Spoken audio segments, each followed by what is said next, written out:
Credo che ci voglia un azzeramento totale all'interno del centrodestra. Solo 11 parole, ma più eloquenti di un'enciclopedia. Dal cuore del Lazio, terremotato dallo scandalo fiorito, Gianni Alemanno sferra un colpo di benna al popolo della libertà e le scosse di assestamento sono destinate a farsi sentire anche in Veneto, nel momento in cui estendono dal centro alla periferia dell'impero azzurro il turbamento provocato dalla questione morale che sta scuotendo il partito. Noi dobbiamo rifondare il centrodestra, rifondare una realtà che ha bisogno non solo di valori che ci sono, non ha bisogno soltanto di riferimenti politici, ma ha bisogno di comportamenti che rendano credibili questi valori. Merito, persona, famiglia, nazione, gli ideali citati dal sindaco di Roma sembrano riportare indietro le lancette dell'orologio politico a prima del discorso del Predellino e i ricordi del pre-PDL suscitano nostalgia a queste latitudini. Veniamo entrambi da Alleanza Nazionale, quindi da una destra che aveva contorni precisi che oggi non esiste più, non c'è più nessun partito che sia un partito di destra.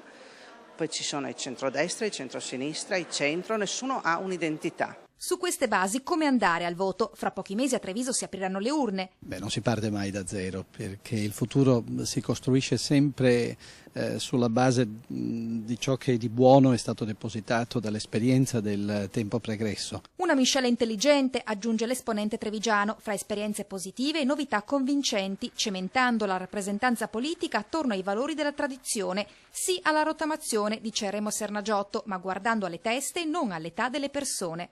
Per parte nostra proviamo ad innovare, proviamo a cambiare. Il PDL Veneto d'altra parte è un PDL che da sempre, comunque sia, sul tema dell'innovazione e del cambiamento non è secondo nessuno.